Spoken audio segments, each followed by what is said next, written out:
levantamos la sesión anterior un poquito más, eso me agradó. Y pues seguimos con la parte de un poco de análisis, me imagino, de la economía del gigante asiático, el cual se niega a ser primer lugar, pero es primer lugar, pero no es primer lugar, porque no quiere ser primer lugar a nivel mundial. Pero también por ahí tiene muchos pecadillitos nuestros cuates chinos, en donde pues no propiamente son ni son socialistas, ni son comunistas, ni son capitalistas, sino todo lo contrario, diría algún presidente en algún tiempo, pero que son de los que también si quisieran, que prácticamente no quieren, dictarían también muchos esquemas dentro del entorno del mercado. Y ya estoy dando el intro, a ver. Y bueno, nos van a platicar un poquito más de esto. Perdón por no haber compartido antes, ya está para que se pueda compartir.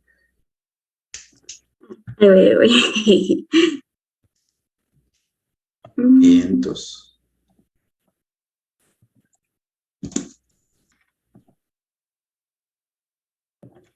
Vega y Brenda. Sí, aquí es, profe. Listo, profe. A ver. Me cae tan gordo la gente que sorbe el café, pero es tan delicioso sorber el café caliente. ¿Qué les digo? ¿No les ha Sí, pasado eso?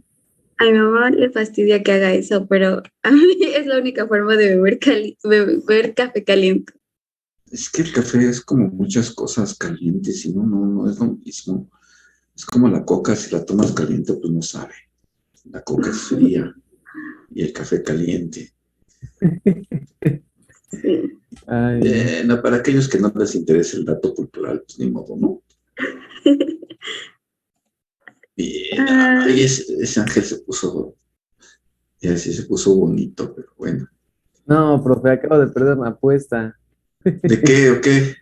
Es que ella ¿Con me los dijo que me Pumas? iban a chamaquear primero, por eso, ¿Por qué? por lo que acaba de sí. decir. Chas, perdón. No, no se preocupe. Bueno, antes que ¿Qué, nada, ¿mandé? qué perdiste? ¿Qué perdiste? Pues una paleta de guayaba. Eso, caray. Bien, bien ganado que sean dos. Sí, ¿verdad? Sí, mi fruta favorita. Ya ves, son los mejores. No, la mejor es de limón. Usted sí sabe, profe. De limón, chale. Y vas a decir que chamoyada y cosas así, el limón. No. No, no. Es Ya, que ya tengo como es gustos raros, profe. todos en un momento determinado. Pero ya está el team guayaba, ¿ya ves? Yo prefiero la de chicle. También, también.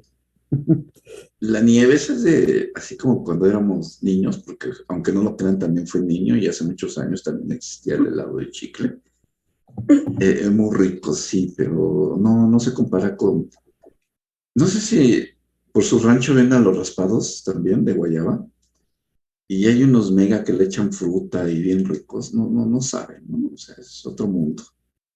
Y al limón que le van a echar, limón que le echen un limón ahí partido, ¿cómo? O sea, no, No, pues muy es lo que le aburrido el digo, que limón. yo tengo gustos raros, Mm, por eso. ya me callo. Pues Ok. deje que le cuente qué le echa Ángel. No, no, porque se va a reír de mí.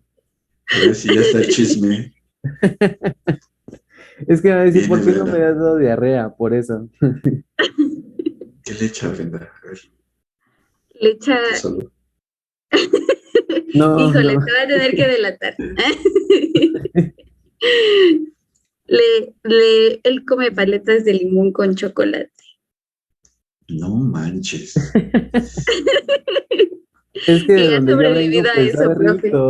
sabe rico, por eso.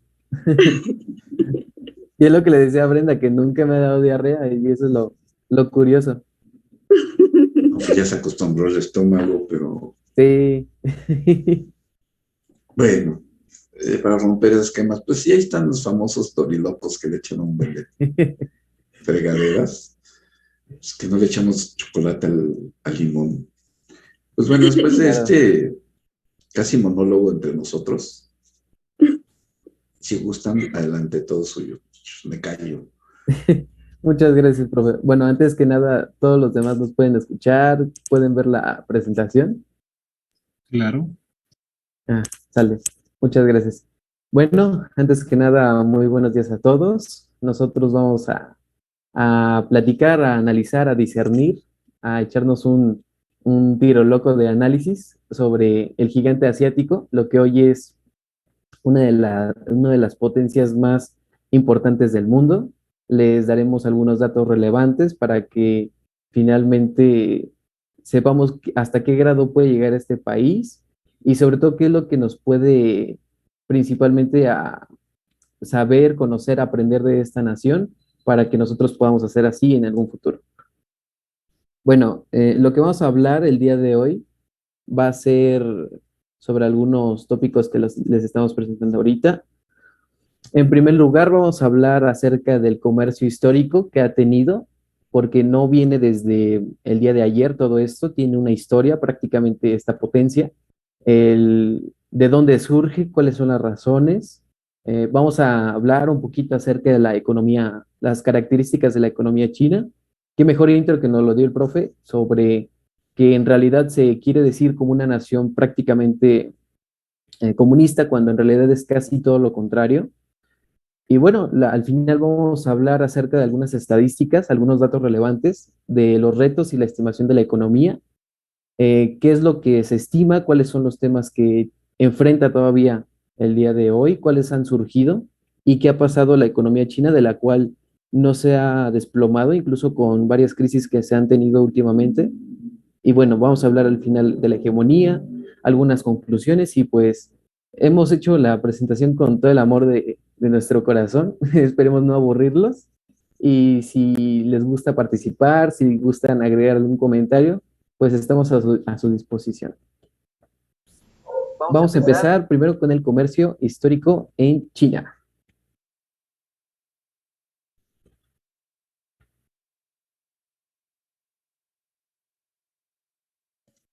Bueno, yo creo que no es novedad para nadie de aquí saber que China es una de las más grandes economías, la segunda, la primera, como dice el profe, un dilema ahí entre eso.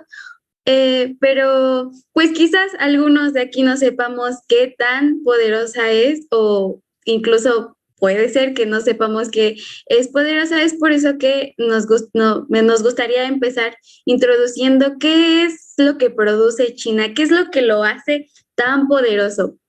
Bueno, pues para empezar, China es el mayor productor mundial de productos agrícolas y bueno, ustedes se preguntarán qué es lo que produce, ¿no? ¿Alguien tiene alguna idea como de qué produce más o menos o bueno, ajá, en cuestión en el área agricultora?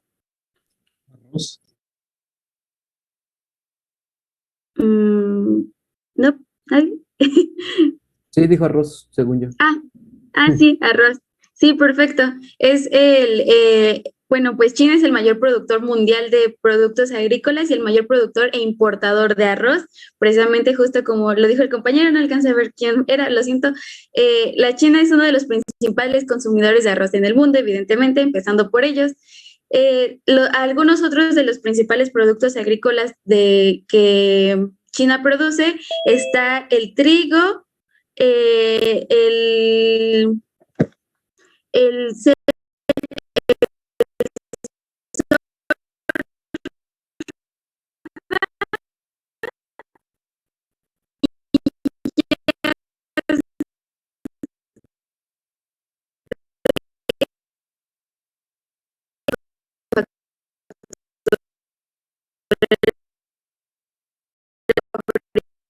fabricante global, seguida por los Estados Unidos, como pues podríamos imaginar.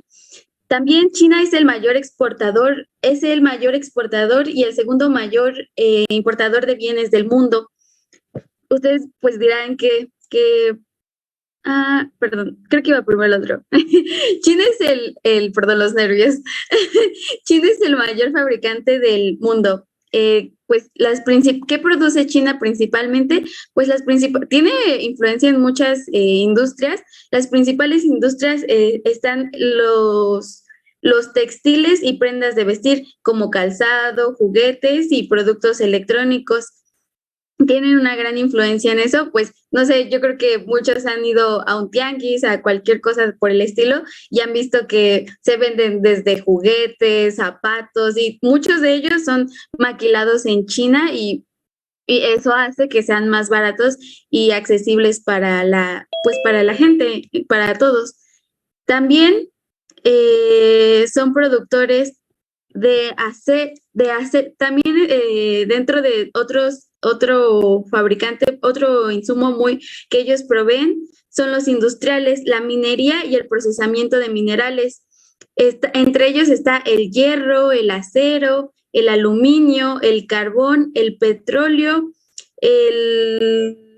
la industria ferroviaria también ellos tienen una gran participación, y en los astilleros.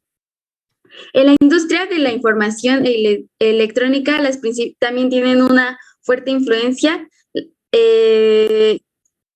pues ellos son principalmente quienes producen los productos relacionados con la informática, incluyendo el software, los equipos de comunicación, los repuestos electrónicos y los electrodomésticos. China es el mercado más grande del mundo de ordenadores y computadoras personales.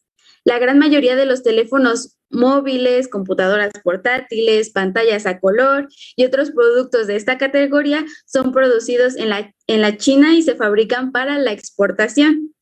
Es decir, yo creo que antes tal vez no era como tan conocido estos electrodomésticos, quizás sí como para, pues como cosas más sencillas, pero ahorita ya incluso ya tienen más participación a tal grado que yo creo que si yo digo qué marca de teléfono ustedes conocen que China produce, pues ya ni siquiera la ven mal, y muchos me podrán decir, no, pues sí, para mí es la mejor opción.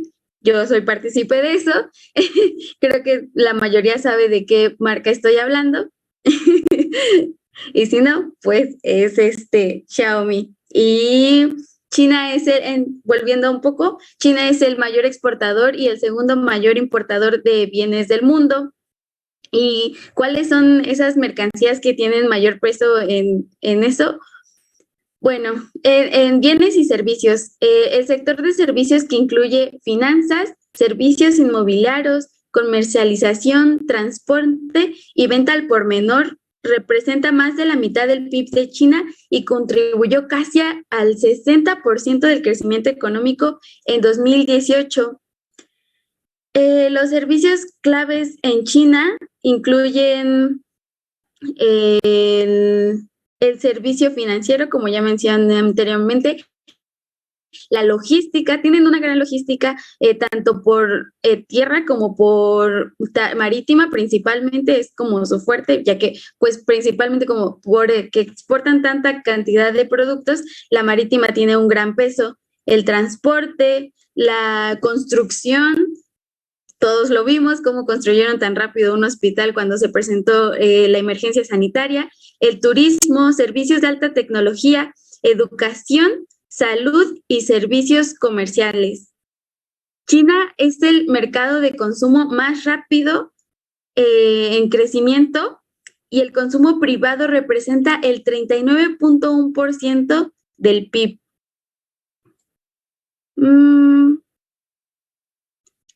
Y pues bueno, como conclusión, la economía china, PIB por sector, como su influencia en los servicios, que fueron los últimos de los que hablamos, tiene un 52%, en la agricultura tiene un 8% y en la industria un 41%, aunque uno pensaría que pues va acorde, pero en la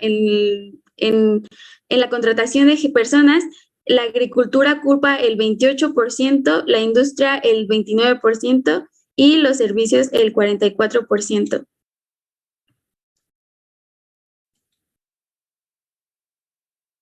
Ahora hablaremos un poquito sobre la historia la historia y las bases de la economía china. pues como ya mencionó mi compañero, tiene, o sea, la economía china no empezó ayer, no empezó hace unos años, no empezó a crecer exponencialmente de esa forma, así como de la noche a la mañana, lleva una gran historia, lleva puntos altos y bajos en su, pues en toda su historia, y es como se fueron dando cuenta de todos los problemas que tuvieron, de las cosas que tenían que ir cambiando. Y bueno, todo esto comenzó en 1978. Antes de 1978, eh, las, tenían un presidente que pues no estaba llevando bien el, la, pues como dirigiendo al país, y a partir de 1978 las cosas empezaron a mejorar, ya que el, la, pues para decir esto con mayor precisión, a finales de 1978 los líderes chinos intentaron cambiar su economía, hasta entonces, que es basada en el modelo soviético, en una planificación centralizada que por orientada al mercado, pero controlada. Es decir, ellos, a pesar de que como que empezaron a soltar un poco, dijeron todavía vamos a controlar. Y entonces, por ejemplo, empezaron ya no, a ver, espera un momento.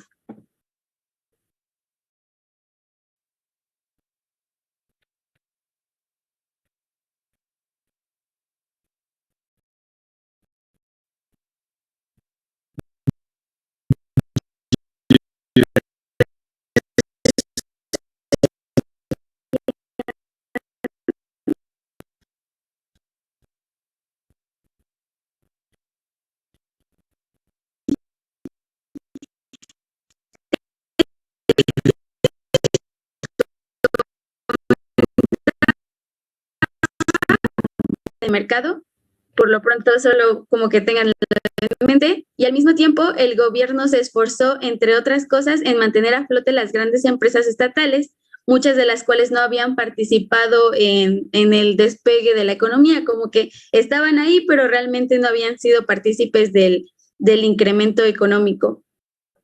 Asimismo, una de las estrategias que le permitió al gobierno de la República Popular China impulsar su crecimiento comercial fue abatir una serie de gravámenes que frenaban el consumo interno, y al tiempo que se abren las zonas económicas especiales como América Latina, Unión Europea, etcétera, China ha efectuado una serie de reformas de la estructura de comercio exterior.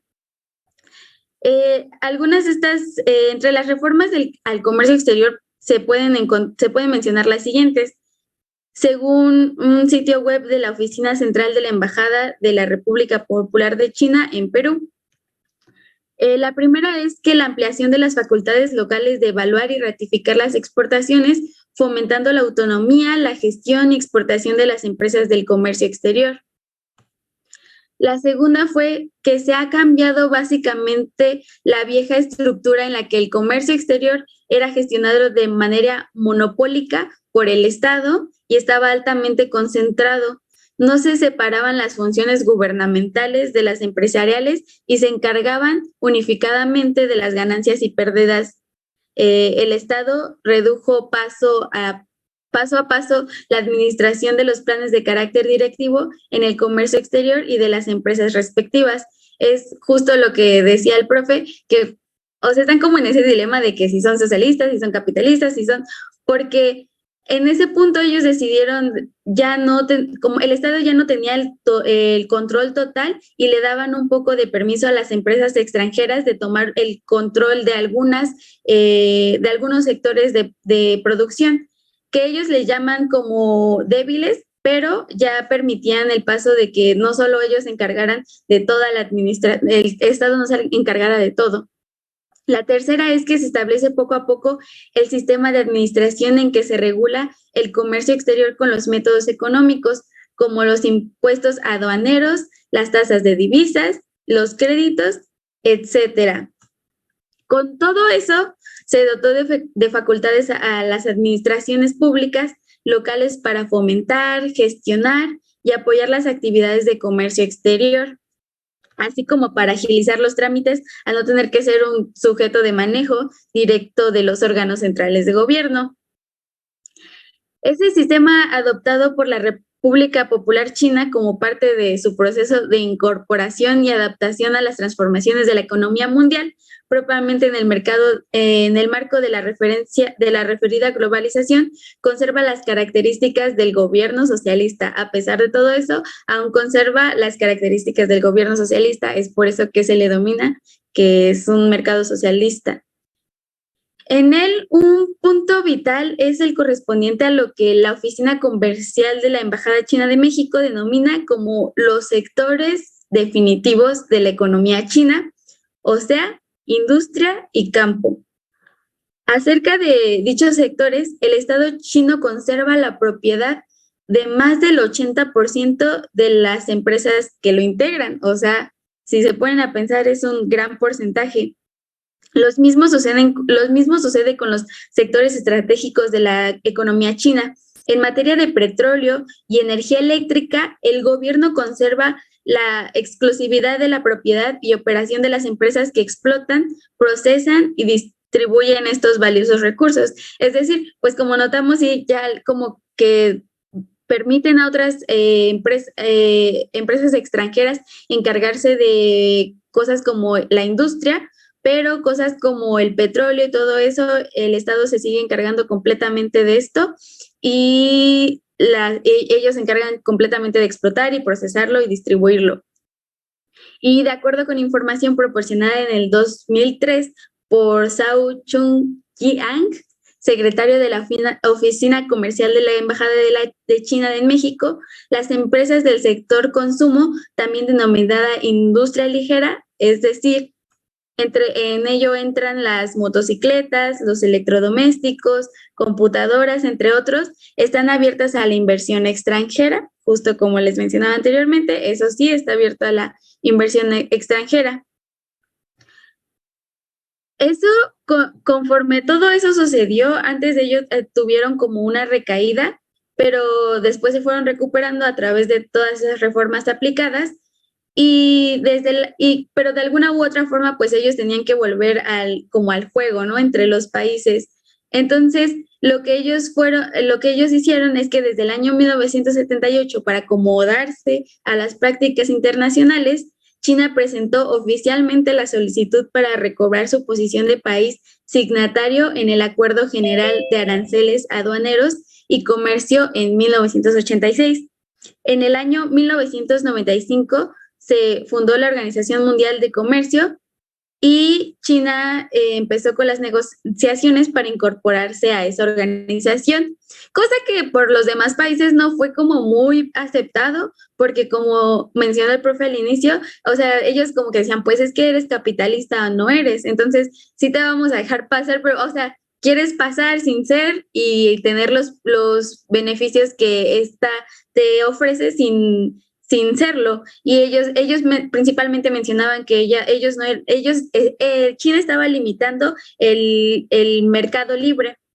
Entonces, por eso es que ellos como que algunos se oponían. Sin embargo, en ese periodo, como que China, para poder caerles bien, por así decirlo, redujo muchas veces los aranceles aduaneros y en los 13 años el entusiasmo de China por incorporarse a la Organización Mundial de Comercio no se redujo, mientras que seguía cumpliendo sus promesas de bajar los aranceles, de todo lo que iba a hacer. Como un país en vías de desarrollo y sobre la base del acuerdo de la Ronda Uruguay, China asumió las obligaciones correspondientes a su nivel de desarrollo económico. Actualmente la política económica de esta nación se sustenta en el llamado modelo de economía socialista de mercado y el actual régimen de gobierno de China es una república popular comunista fundada en una constitución nacional. De igual modo, su economía es regida y dirigida por el Estado y se funda en un pacto entre este y el sector obrero en materia de industria y con el sector campesino en materia agropecuaria. La política económica del gobierno de la República Popular de China como se funda en 4 grandes puntos a través de todo lo que ya hablamos. El primero es el desarrollo y reorientación de la agricultura como sector estratégico de la economía nacional, pero con base en un nuevo modo de producción y comercialización, que va en base a lo primero que hablamos. Cuando ellos empezaron a tener problemas, notaron que la agricultura era una buena, una salida a sus problemas económicos. Entonces dijeron, pues vamos a tomarlo, vamos a explotarlo, solo que ya no como se hacía anteriormente, sino con nuevas formas de producción que fueron ayudadas con la tecnología. La segunda cosa es que la industrialización del país en todos los niveles y tamaños de la industria, pero con un fomento y apoyo importantes a la pequeña empresa. Es decir, ya de alguna u otra forma apoyaban más a sus pequeñas empresas, aunque estas no tuvieran como un gran impacto pues en su crecimiento económico. El tercero es la apertura de la economía nacional china a la inversión extranjera y al comercio exterior, pues que como vimos intentó de todo y hizo de todo para poder entrar dentro del comercio internacional. El cuarto es el combate a la extorsión y otros delitos económicos y el cobro puntual de las contribuciones públicas. Y el quinto es la reducción Brenda, ya se nos acabó el tiempo. Todos te iba a interrumpir muy feo. Vamos y regresamos. Sí.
Veíamos cómo ha sido la transición de la parte económica de China, cómo tiene apertura, pero dice que no es apertura, cómo entra la inversión extranjera, parte de, no sé si llamarle del éxito chino, que de hecho sí lo es, pero no quiero resaltar que sea más importante, porque muchos de ellos y los grandes, los pensadores económicos, escritores, le atribuyen más al éxito al consumo interno, que obviamente sí va acompañado de la inversión extranjera.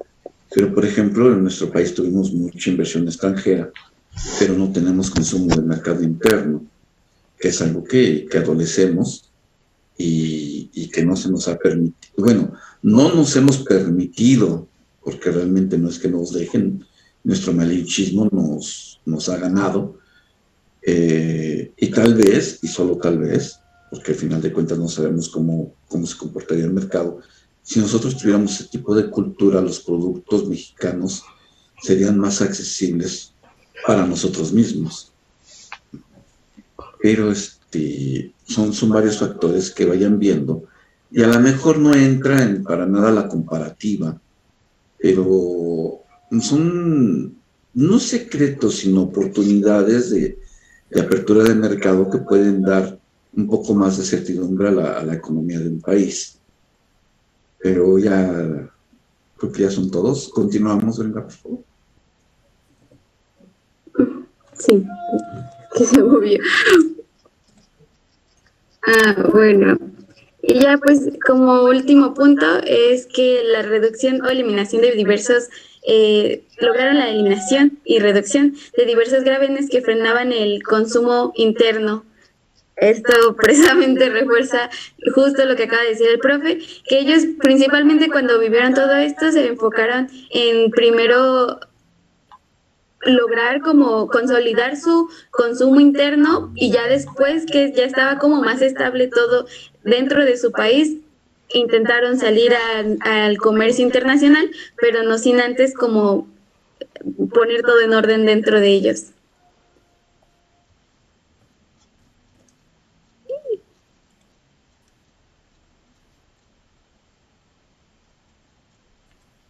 Bueno, como lo decía mi compañera, de hecho, históricamente ya creo que se nos ha quedado bastante claro que China es uno de los países que, o principalmente su población, que tiene estrictamente en los genes, casi casi, el hecho de comercializar.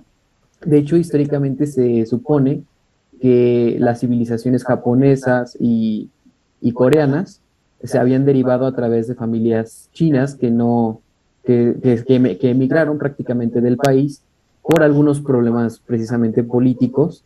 Y eso es a lo que nos estamos enfocando, que China desde hace muchísimo pues, representa una de las civilizaciones más antiguas del mundo, de la cual sí, sí implica bastante porque muchos productos que hasta hoy en día se siguen consumiendo vienen prácticamente a través de este gigante asiático y que todavía siguen siendo productos que se siguen comercializando.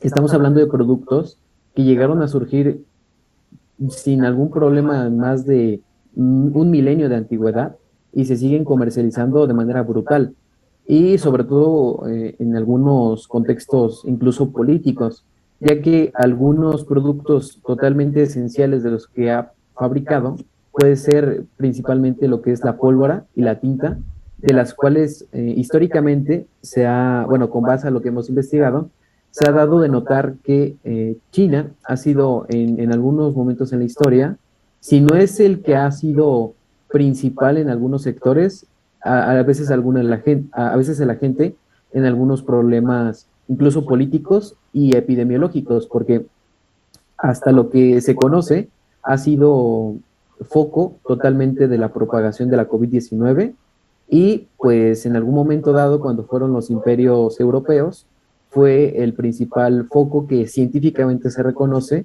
donde se propagó la peste bubónica o la peste negra, de lo cual le costó bastantes millones de vidas a la población. Sí, no pasa nada. Ahora lo que hablaremos va a ser algunas características de la economía china. Como lo comentó mi compañera, no es un país que se denomina altamente comunista. Sin embargo, lo que se puede recabar es que es un estado socialista con un sistema unipartidista representado por el Partido Comunista Chino.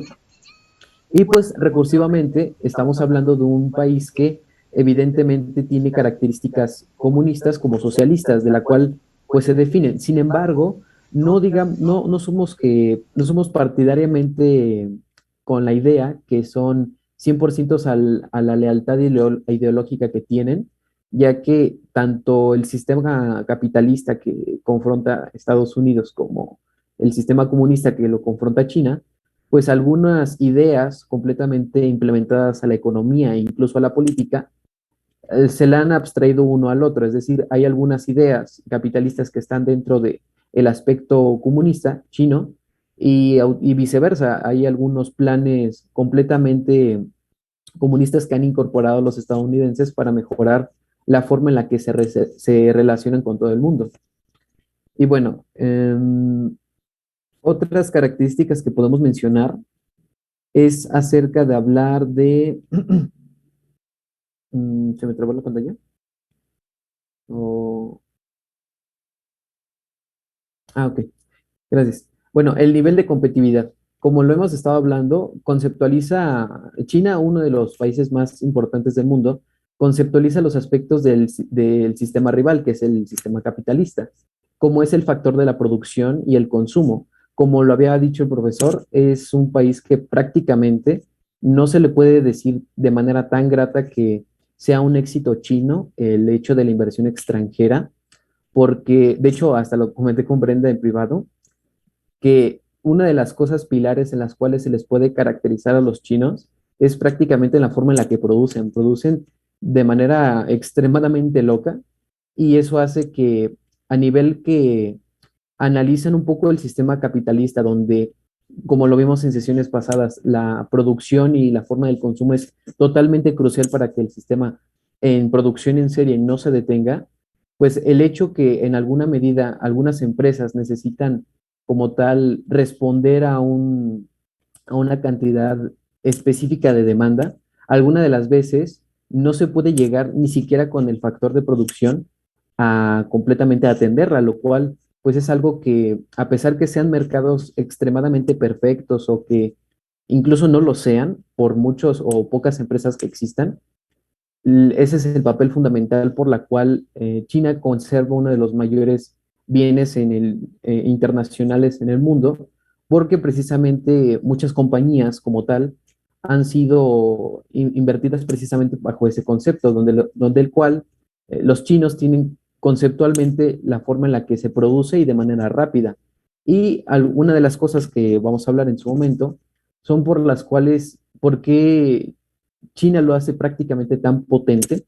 Y pues ahí lo redactamos básicamente con dos principios fundamentales de manera analítica y que bueno, desde luego vale la pena como tal pensarlo porque sí representa mucho hoy en día con todos nosotros, porque más allá de eso, el hecho, como se mencionaba, que la inversión extranjera en China sea tan grande, hace que en algunos otros países se dependa económicamente de ellos.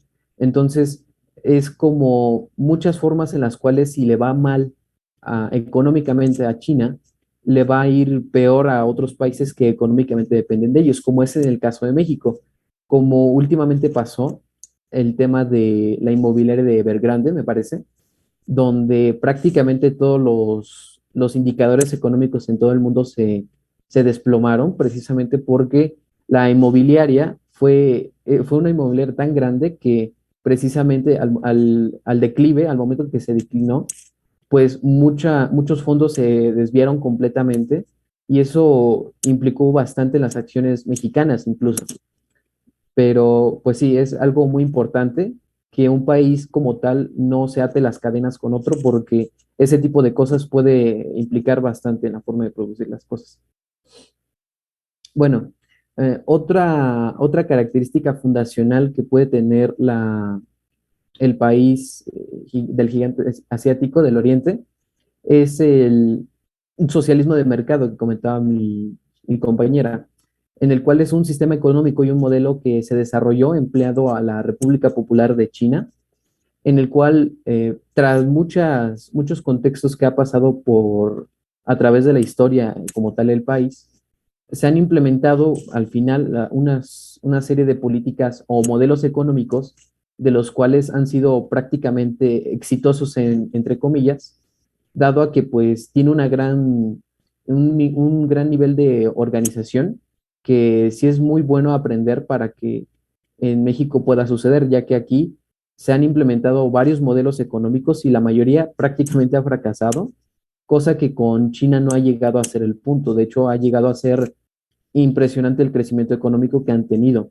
Han marcado cifras en las cuales el PIB ha aumentado hasta el 9 o 10% anual con respecto a otros años. Sin embargo, en algunas estadísticas que les daremos a continuación, vamos a ver, a pesar que de la pandemia, creo que algunos compañeros ya la habían mostrado, la cual China no presenta ningún declive. Al contrario, implica mucho la forma en la que aumenta completamente el PIB. Se reduce, claro que sí, drásticamente, porque es un país que codepende mucho del consumo interno, cosa que aquí se puede hacer y se puede aplicar, pero por muchas razones por las cuales se, se intensifica muchísimo. Porque en el caso de México, lo voy a decir de manera metafórica, tú no puedes llegar a decir en una mañanera, en alguna gira en el país, que en un estudio que realiza el INEGI, que 7 pesos de la economía mexicana, 6 pesos dependan de la inversión privada, es prácticamente un desplome de la economía, de la cual depende mucho de muchas potencias como esta, porque el consumo del mercado interno es prácticamente bajo, empieza a disminuir, tiende a que ya no sea tanto, incluso a que las personas prácticamente se vean con la necesidad en la crisis sanitaria incluso. Y bueno, las políticas que implementa los modelos económicos son básicamente tres, las cuales son políticas públicas flexibles, como lo comentaba mi compañera, hacen que ya no codependa tanto del Estado el hecho de la economía, y eso fortaleció mucho la forma en la que se incrementó la economía en su momento. El modelo de consumo interno, como lo vuelvo a explicar, es un país que extremadamente se consume internamente, lo cual la gente no depende tanto de muchos productos extranjeros. Y vaya que en algún momento lo que es el sistema capitalista ha intentado con la población china que sea en ese momento, sobre todo a nivel tecnológico, un contexto que llegó a pasar en el sexenio del presidente Donald Trump fue el hecho de criticar a la población china de tal grado en el que tecnológicamente se llegó por nivel de patriotismo a cambiar un teléfono iPhone que llegaban a utilizar a un teléfono de Huawei, por ejemplo. Y eso implicó bastante en las ventas de Estados Unidos, porque China representa mucho a nivel tecnológico un nivel alto de consumo de estas compañías. Y bueno, esas las que básicamente podríamos decir. Y ahora pasaremos con algunos detalles que se los dirá mi compañera.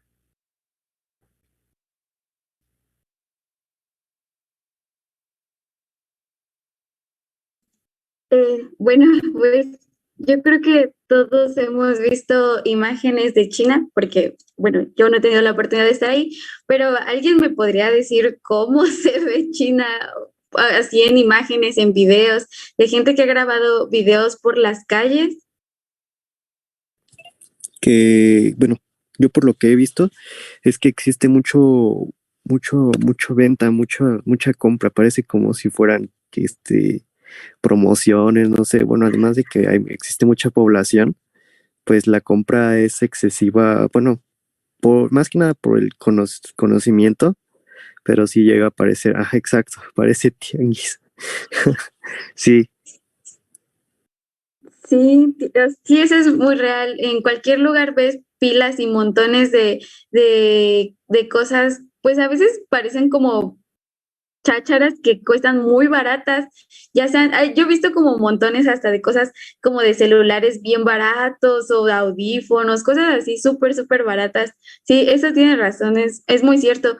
Y ahí se nota cómo es que China tiene una gran capacidad manufacturera para crear para producir artículos de todo tipo en cantidades fenomenales, tales que ellos realmente no se preocupan como por, el precio va a salir muy caro o cosas así, se preocupan más por crear mucho y dar un precio accesible para que su producto sea comprado. Y bueno, otra cosa bueno, ¿alguien más quiere como mencionar algo de cómo se ve en las calles de China?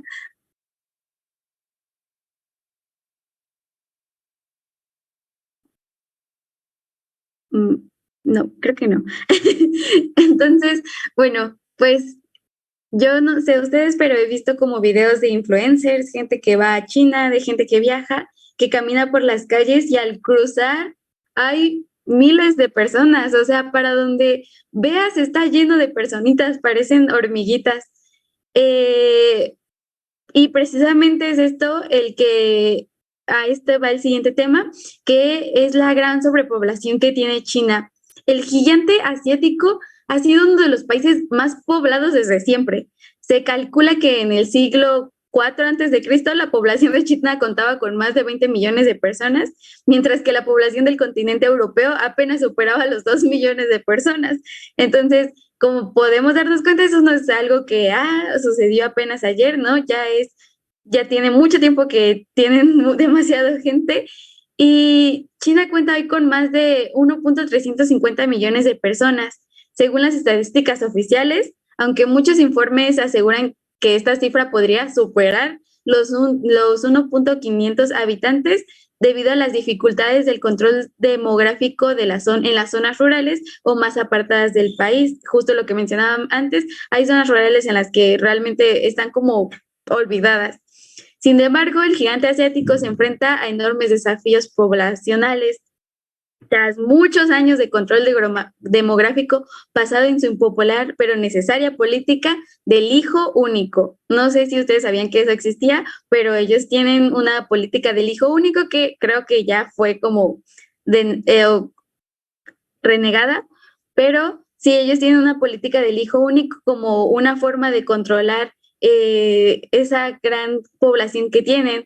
La política del hijo único, rápidamente, fue instaurada en el año 1979 por el Deng Xiaoping, antiguo presidente de la República Popular de China, que tras la muerte de Mao Zedong. Dado el crecimiento sin precedentes de la población china, esta medida se impuso para intentar controlar el crecimiento de la población hasta que la estructura del país se reorganizase. El control de la natalidad en China se mantuvo hasta octubre del año 2015 y se estima que su implantación limitó la natalidad de hasta 400 millones de nuevas personas en el país. La sobrepoblación puede que no como de manera muy superficial no implique para nosotros un gran problema, pero pues vamos a mencionar 3 principales problemas que le puede causar a China. El primero es la descompensación de género. Según los últimos datos demográficos de China, el país cuenta hoy en día con un 51.57% de hombres frente a un 48.43% de hombres, lo cual es preocupante, esa diferencia entre géneros, ya que es un país que cuenta con cuenta con niveles altos de machismo y las mujeres siempre han sido consideradas secundarias en una cultura que es fundamentalmente agrícola y patriarcal.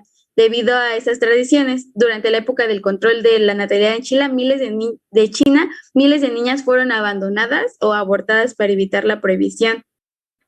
El segundo problema es una población envejecida. Si analizamos un poco la pirámide poblacional actualizada de China, nos muestra que demográficamente la población de China por sexo y edades, y probablemente ese es el desafío más grande al que se enfrenta este gran país, ya que la pirámide poblacional de China cuenta con un grueso de su población. El grueso de su población está entre edades de 40 a 49 a 50 años, entre 40 y 50 años, lo cual pues no es una buena idea viéndolo productivamente, no es una buena idea, ya que pues lo que busca uno al producir es gente joven, y en especial ellos, yo creo que todos hemos escuchado ese chiste de la maquila china y que usan a niños. Entonces, pues eso no les conviene a ellos que su grueso de poblaciones sea grande, ya que pues eso reduce mucho los niveles de productividad. El tercer problema es una economía desarrollada. Una de las teorías demográficas más reconocidas internacionalmente es que la tasa de natalidad es inversamente proporcional al nivel de desarrollo de las economías o los países. De esta manera, la tasa de natalidad es muy baja por ejemplo, la tasa de natalidad es muy baja en economías potentes como en la de Estados Unidos o la de la Unión Europea, en donde tienen poquita gente y pues su poder económico es mayor, mientras que la tasa de natalidad es muy alta en economías emergentes como India, Brasil o China. Entonces, es por eso que se cree, por ejemplo, en India, en Brasil, todos conocemos como su situación económica, por lo menos no a profundidad, pero sí por lo menos hemos oído que están muy mal. Y entonces, en India, creo que pues estuve investigando como la población. Y pues o sea, no es equiparable con China, pero pues sí está dentro de los que más población tiene, y pues vemos que su economía es realmente muy mala. Entonces, es por esto que se cree que la tasa de natalidad es inversamente proporcional al nivel de desarrollo de las economías.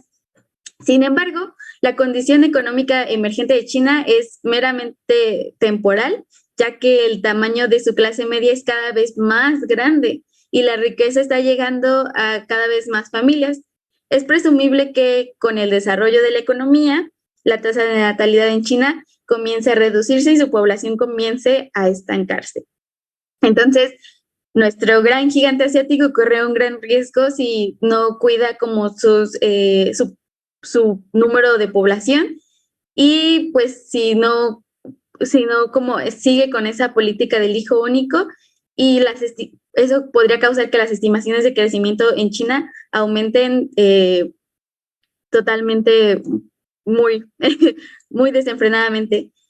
Las previsiones de futuro de la población en China es que tras la abolición de la política del hijo único, la natalidad en China ha vuelto a crecer ligeramente. La nueva ley de control de población establece que las familias pueden tener hasta 2 hijos, límite que puede variar dependiendo de algunas condiciones sociales especiales. De cualquier manera, China debe pues hacer frente a esos problemas demográficos muy serios en los próximos 15 o 20 años, ya que con una población envejecida, una baja tasa de natalidad y una descomposición de género muy relevante, pueden tener problemas.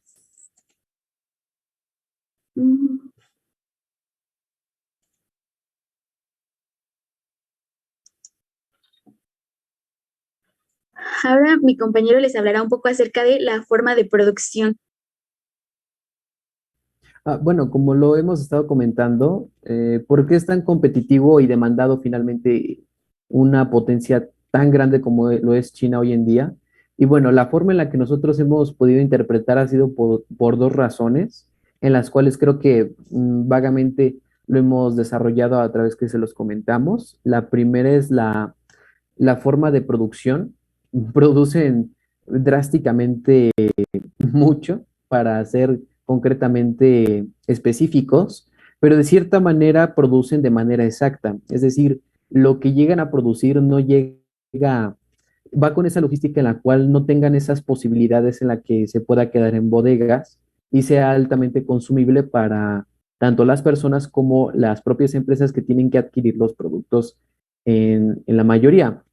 De hecho, incluso propias empresas capitalistas aplican mucho en estar en países como China porque requieren de una población altamente productiva en este sentido, como lo es también en el caso de México, pero aquí hay muchas razones por las cuales las inversiones no llegan a perpetuarse tanto, o a lo mejor por temas de inseguridad o temas en las cuales surge bastantes desvíos económicos, cosa que en China no llega a producirse tanto, dado a que como se tiene esa ideología de no, que no existen las clases sociales, pues no hay un comportamiento o una aspiración económica por la cual se preocupen prácticamente la población china. Y bueno, gracias a esto, China ha sido uno de los productores prácticamente hegemónicos en la economía actual y como lo hemos visto en cifras anteriores, en algunos momentos en la historia e incluso ahorita, puede representar actualmente entre el 20 hasta el 36-39% de la población mundial y que lógicamente representa hasta el 33 o de manera más, si nos queremos ver de manera más humildes, puede representar un tercio de la economía mundial y desde luego que tiene un gran terreno fundacional en el cual puede seguir destacando en todo este tipo de cosas. Lo impresionante de todo esto es que a partir de la población, sí, tiene muchos retos, pero la forma en la que se organiza es prácticamente crucial, de la cual sí se puede aprender mucho. Y bueno, esa es una forma en la cual nosotros analizamos. Y la otra es el poder adquisitivo que tienen las monedas prácticamente en todo el mundo. Como lo había mencionado desde un inicio, el hecho que un producto chino cueste menos que otros productos fabricados en otros países implica bastante porque no solamente es el hecho que llega a producirse rápido y que sea en menor tiempo, sino que el hecho que que signifique prácticamente, perdonen, el hecho que signifique prácticamente que llegue a costar menos o que se disminuya el precio en los productos, prácticamente significa que a las personas lógicamente se les tiene con esa idea que no cuesta tanto. Entonces, desde luego que representa mucho esa iniciativa por la cual, ok, ok, por la cual sí implica bastante, no solamente en el hecho de, como lo digo, que se consuma, sino en la forma en la que se pueda adquirir los productos. Y bueno, una nota bastante relevante en la cual nosotros habíamos comentado, es que China ha llegado hasta ese punto en el que en el crecimiento económico ha tenido que devaluar su propia moneda porque ha llegado hasta esos puntos en los cuales prácticamente si nos vamos con esa lógica, si empiezan a elevar los productos chinos, pues desde luego no llega a ser tan ejemplar en algún momento, pero cuando llega a aumentar de manera notoria sí lo va a hacer por el tipo de demanda mundial que se tiene, como fue en el caso de las Maruchan, en las cuales subieron prácticamente hasta el doble del precio y la gente todavía lo seguía consumiendo a pesar que tuviera muchos daños implicativos, era insano, básicamente, pero eso es lo que implica, básicamente que la forma en la que se puede adquirir una maruchan te puede ser muchísimo más rápido comerla y te puedes ahorrar bastante dinero en algún sentido, y eso es lo que representaba en alguna mayoría fundacionalmente su comida, por ejemplo. Entonces, de manera mundial ya se tiene una manera muy específica en la cual la comida china implica muchísimo, pero a pesar de esto puede representar que los mercados, que podríamos decir, entre comillas, que son perfectamente equilibrados, tienen ese factor en el cual si el yuan o la moneda china empieza a incrementar de valor, pues de manera subsecuente, de manera mundial, porque implica mucho terreno económico, pues hace prácticamente una inflación en los productos en todos los países. Y bueno, esas son básicamente las dos formas en las cuales nosotros habíamos discernido. Y esto nos lleva incluso a analizar el TEMEC, porque en septiembre de este año, el presidente Biden, como nota totalmente rápida, había mencionado en la celebración de independencia de México que México era el principal socio económico de Estados Unidos. La pregunta aquí ¿es cierto? O ustedes qué creen?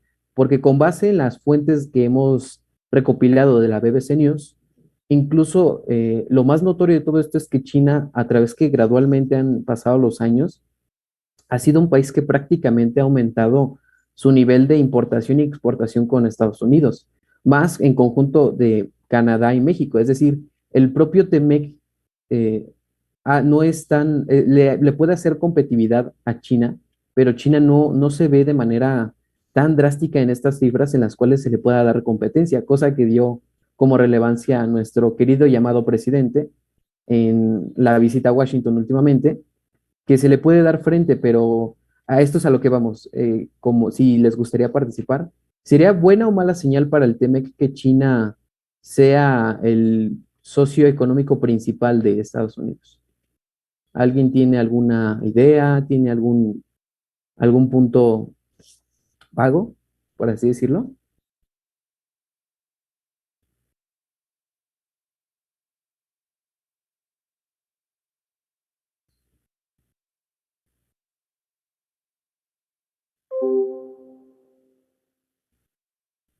Ah, ¿no? Aunque sea una opinión si quieren, o sea, no importa Sí, no que, pasa nada. no, aquí no hay opiniones erróneas o así. Es como Ya Simplemente pensamiento están, teorías. analítico. ya ¿Podrías están repetir saliendo. la pregunta? Sí, que sería buena o mala señal que para el TEMEC que China represente el mayor principal socio de Estados Unidos, tanto en importación como exportación.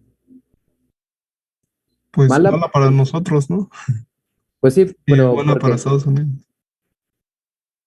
¿Mande? ¿Por qué? ¿Cuál sería tu argumento?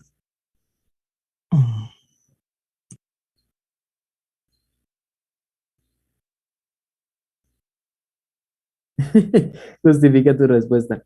Pues sí, es que es básicamente eso, sencillamente porque como China tiene un factor muy crucial en la medida... Ah, sí, sí, ¿quieres decir algo, Emanuel?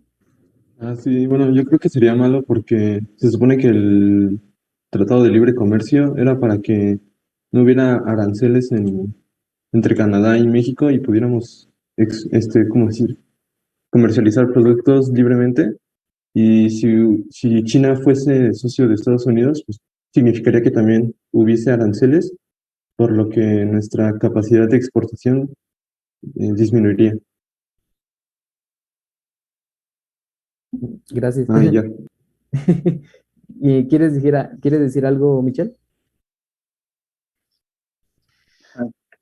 Yo digo que depende, ¿no? Porque, o sea, bueno, si lo vemos como desde un punto de vista objetivo, China tiene una gran variedad de productos. Entonces, el que el mercado chino llegue a Estados Unidos, pues quiere decir que también va a llegar a México. Y por ende, pues nosotros exportamos a Estados Unidos. Y pues yo me imagino que parte de lo que se exporta a Estados Unidos también puede que llegue a China. Lo malo sería en cuanto, pues, tal vez la calidad de los productos, o sea, como que sí sería a lo mejor más barato, pero pues ya vamos a encontrar muchos productos pues de toda clase de calidad, pero en específico, pues de mala calidad, ¿no? Pero pues yo no lo veo tan malo porque, pues en cuanto a los aranceles y todo eso, pues la idea es de que Estados Unidos y China sean socios, pues es como que ya lleven una práctica comercial un poco más amigable que la que tenían antes.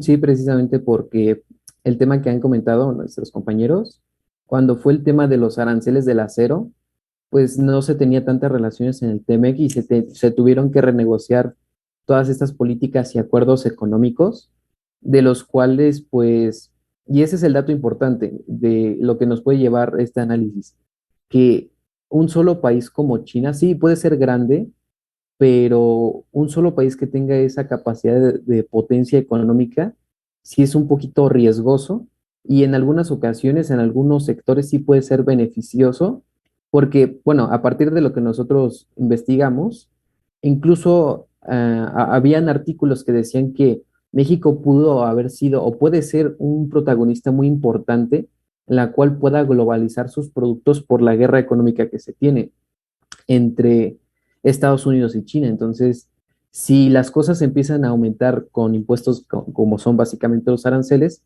de manera pragmática sí podría repercutir un poquito.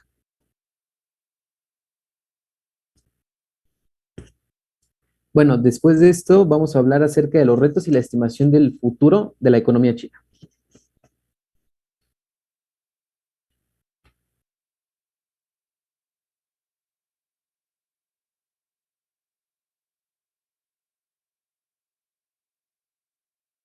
Ah, perdón, mi compañera lo explica, ¿o quieres que lo expliquemos juntos? ¿Sí quieres? Ok. Comienzo. Bueno, pues ahora vamos como... Permítanme, quedan 3 minutos. Salimos y volvemos a entrar para no interrumpirlos tanto. Gracias.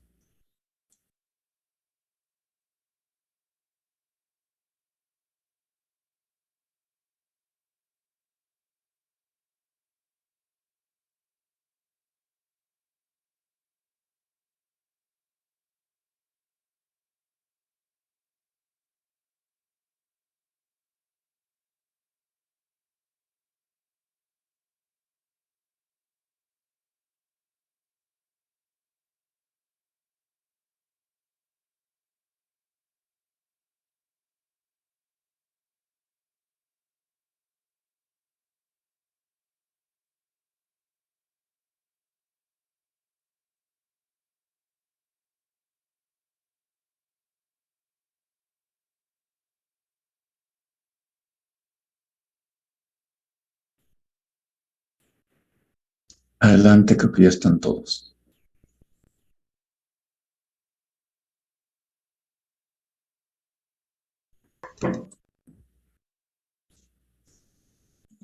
Bueno, sí.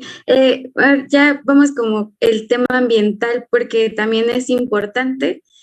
Va muy ligado con todo esto que vamos viendo. Yo creo que no solo aquí en economía, como el profe lo mencionó, en cuanto a la sustentabilidad, sino también con nuestra materia que también llevamos de ética, también vemos mucho esta parte. Pues sabemos que China es una potencia, es uno de los países que más contamina. Desde el simple hecho que podemos ver a la gente caminando con mascarillas, que incluso cómo se ve el color del ambiente, o sea, ya es demasiado. No niego que pues todos los países contaminan, evidentemente, cosa que no es justificable porque ningún país debería de contaminar o debería de hacer algo al respecto. Y pues a pesar de que tengan un sistema social comunista, el tema por apostar por las energías limpias y a favor del ambiente hará que pues de alguna forma el gigante asiático pues sea de alguna forma imparable, ya que no solo estaría como, pues como vimos una parte importante de su economía es la agricultora, y si no empieza a preocuparse por cosas como estas, evidentemente van a perder una gran parte de su base económica. Sin embargo, es una apuesta significante en aspectos económicos y políticos, ya que incluso en reuniones como el G20, las naciones buscan más la diplomacia que el interés de los ecosistemas en el mundo, cosa que no nos sorprende. Yo no sé si se enteraron de una noticia que es de una, me parece que era oaxaqueña, que la desapareció porque estaba en la defensa de los bosques, pues algo así es esto. No les interesa tanto los ecosistemas, mantener el planeta. No, o sea, simplemente les interesa ganar más, ganar más, ganar más y ya. Entonces, una pregunta es, ¿ganaría la apuesta China por las energías limpias? ¿Ustedes creen que China diría, sí, vamos a hacerlo? Sí, ¿Sí? bueno, siento que es porque, bueno, actualmente como que ya se está moviendo todas las energías así a base de petróleo, todo eso, se está moviendo a energías limpias, más que nada por eso. Y pues China siendo un productor tal como lo es, pues no creo que se quede atrás en ese ámbito. Pues más que nada igual, si lo ves así, pues eso también es una buena fuente de ingresos que no creo que se quiera evitar China. Sí. Más que nada porque actualmente pues ya se están legalizando eso, todo eso de que, pues mira, pues ocupa ya coches eléctricos, ocupa ya cosas así como que limpias y todo eso.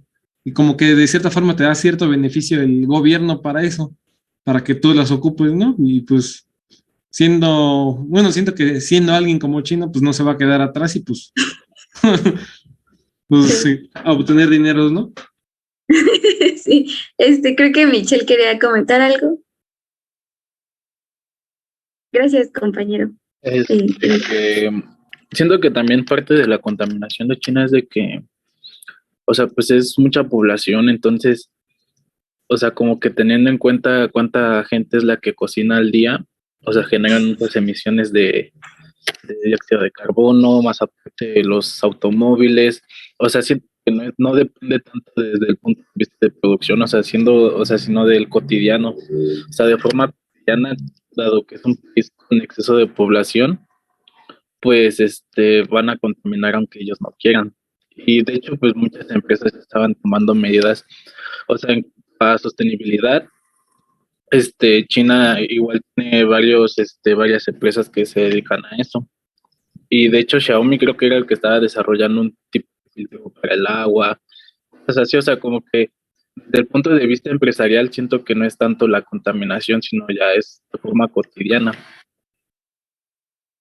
Pues sí, sí, en parte sí, como vimos, su población es extremadamente grande, entonces sí, también definitivamente aportan a esta contaminación. Sí, gracias, Michelle. Mande, José Antonio. Yo pienso que no quieren expandir tanto ese negocio de, pues sí, de energía renovable a través del aire, porque China es un país demasiado conservador. Entonces, no sé qué tan animados estén a eso. Pero eso sí, también la parte de la contaminación es mucho por las fábricas. O sea, son fábricas que están abiertas casi todo el año, excepto en fechas festivas, y explotan mucho los recursos en el país para crear cosas a diario. Entonces eso también afecta demasiado, ya sea al clima, como también a las personas y al estado de la salud. Y como mencionabas hace rato, China es un país demasiado poblado, aunque no lo parezca. E incluso hay casos donde hay mucha pobreza y mucha gente come ahí en las calles y hasta los niños se hacen del baño ahí en las calles y a nadie le importa. O sea, es un país que está muy oprimido y no tiene opinión propia. También a los niños y a las personas, todos están sobreexplotados y muy oprimidos. O sea, los niños solo pueden jugar como 3 horas al día y eso, un poco si eso a la semana. O sea, está muy mal, la verdad, pero bueno, eso ya es aparte. Sí, eso es muy cierto. Bueno, en esta investigación vi que, pues se investiga, se encuentra de todo, ¿verdad? Y dentro de eso venía que tal vez como un lugar turístico estaba bien, pero bueno, como un lugar para invertir estaba muy bien, pero ya para vivir no estaba tan cool porque a pesar de que pues son una potencia económica, la calidad de vida de sus pobladores no es buena y realmente, o sea, justo como lo mencioné anteriormente, en su afán de de pues no que se fuera todo muy pues sí, a la basura, por así decirlo, concentraron toda su riqueza en ciertos puntos, entonces hay poblados en los que literalmente están olvidados, hay una gran brecha, a pesar de que son una gran potencia, dentro de ese país hay como mucha brecha digital, económica o sea, sí, justo lo que menciona el compañero José Antonio. Y bueno, ya, vamos a ir un poquito más rápido, ya nada más para esto, ya nada más falta poquito. Va a Sí, explicar mi compañero el tema político. sí, porque si no el profe nos va a regañar. Bueno, con el tema político es algo que ya habíamos comentado, es acerca de pues los grandes retos que tiene China ante su rival principal que es Estados Unidos, el tema de las potencias, con el tema de los aranceles que habíamos estado comentando, y pues sí, va a ser algo que sí va a durar mucho porque quien gane de esa guerra va a dinamitar mucho, va a ser el rey de la economía por algún tiempo, al menos. Bueno, como la siguiente diapositiva les pusimos algunos datos acerca de los mercados bursátiles que se tienen entre China y Estados Unidos precisamente de la guerra comercial y la estadística que les mencioné al final fue acerca de lo que algunos compañeros ya habían dado a conocer, donde prácticamente China es uno que no tuvo una caída, sí la tuvo de manera significativa porque, como les digo, es un país que puede producir hasta sin problemas un 6% de PIB anual. Entonces, este tipo de cosas no lo retrocede tanto porque sigue creciendo de cierta manera, cosa que en México no, porque el PIB ha llegado a caer hasta el 9%. Pero bueno, sí, tiene razón el profe. ¿Qué concluimos? Que yo creo que es algo muy importante el tema de China porque es algo que se caracteriza mucho con México. Finalmente es algo que son países, incluso pueden ser mega diversos, pero pues sí, es algo que podemos totalmente aprender de ellos en la forma en la que se organiza, porque nosotros políticamente tenemos relaciones con todo el mundo y podemos mejorar a pesar que tengamos, a pesar que tengamos muchos retos en pie y que económicamente estemos sometidos. Pero bueno, esa sería mi conclusión totalmente, pues, reducida porque el tiempo se nos acaba. Sí, ves, al igual que mi compañero, creo que China es una gran potencia económica. No creo que se deba de como seguir todos los patrones que tiene, porque como vimos, tiene sus pros y sus contras. Como mencionó un compañero, es bueno notar lo que da beneficios y todo, pero también es bueno notar lo que no. Entonces, tal vez podríamos copiar como ciertas teorías económicas, ciertos modelos económicos, pero tal vez como reestructurados en caso de que, pensando todo esto como si fuéramos presidentes y pudiéramos hacer algo, ¿verdad? Evidentemente ya no depende de nosotros, pero sí, ese es como también conclusión muy rápida. Entonces, gracias por su atención. Esta presentación fue creada por mi compañero Ángel Vega y por mí, su servidora Emprender de Saucedo. Y de nuestra parte les dejamos una bonita imagen de inicio de semana. Feliz inicio de fin. Y ahí están nuestras referencias sí. por si gustan. Nuestras fuentes, estilo triple Y, por si alguno quiere entrar un poquito más al tema. Ahí están. Y una disculpa por el tiempo. No, al contrario, muchas gracias. Me es difícil parar exposiciones cuando estamos interesados, pero ni modo, el tiempo ya nos consumió. Y nuevamente les agradezco. Y pues muchachos, tengan un excelente día. Yo los veo el día jueves. Maestro, hasta el jueves. Gracias, profe. Gracias. Hasta el jueves. Profe, nos vemos. Hasta luego. Gracias, profe. Hasta luego. El jueves, profe. Jueves.